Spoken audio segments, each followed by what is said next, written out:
বিসমিল্লাহির রহমানির রহিম। বন্ধুরা, আজকের গল্পটি একটি বাস্তব শিক্ষা। একজন ছেলে আর তার বাবার মধ্যে ঘটে যাওয়া একটি হৃদয় ভাঙা ঘটনা। একদিন ২২ বছরের একটি যুবক আরিফ একটি ছোট বিষয় নিয়ে তার বাবা হাশেম সাহেবের সাথে তর্কে জড়িয়ে পড়ল। বাবা বারবার বলছিলেন, বাবা, আমি তোমার ভালোর জন্যই বলছি। কিন্তু রাগে অন্ধ আরিফ তা শুনল না। হঠাৎ রাগের মাথায় আরিফ তার বাবার গালে জোরে একটি চড় বসিয়ে দিল। সবাই স্তব্ধ, বাবার চোখে পানি। আরিফ রাগে বাড়ি ছেড়ে বাইরে চলে গেল। কিছুক্ষণ পর মানুষ দেখতে পেল হাশেম সাহেব মসজিদের একটি কোণে চুপচাপ বসে কাঁদছেন। তিনি দুহাতে মুখ ঢেকে বলছেন, হে আল্লাহ, হে আমার রব।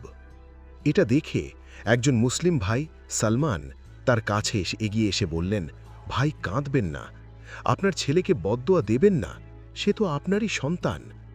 চোখের পানি মুছে হাশেম সাহেব বললেন, ভাই, আমি আমার ছেলের চড় খেয়ে কাঁদছি না, আমি আজ বুঝেছি আমার বাবার কষ্ট কতটা ছিল।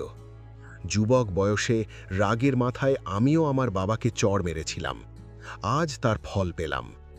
আজ আমার সন্তান আমার সাথে একই আচরণ করল। আজ আমি বুঝলাম নিজের সন্তান যখন বাবাকে মারে হৃদয় কতটা ভেঙে যায়। তিনি আকাশের দিকে তাকিয়ে বললেন, হে আল্লাহ, আমার ছেলেকে মাফ করে দিন, যেন সে কোনোদিন এই কষ্ট না পায়, কারণ এই যন্ত্রণা হৃদয় ভেঙে দেয়, আত্মা ভেঙে দেয়। বন্ধুরা, বাবা মা আমাদের জন্য জীবন পর্যন্ত বিলিয়ে দেন। তাদের সম্মান করা শুধু দায়িত্ব নয়, ঈমানের অংশ। রাসূলুল্লাহ সাল্লাল্লাহু আলাইহি ওয়াসাল্লাম বলেছেন, তোমাদের মধ্যে শ্রেষ্ঠ সেই ব্যক্তি যে তার বাবা মার সাথে উত্তম আচরণ করে।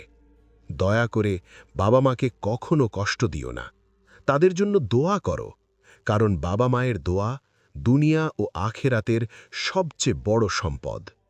চলুন আলোর দিশায়, সত্য ও হিদায়াতের পথে।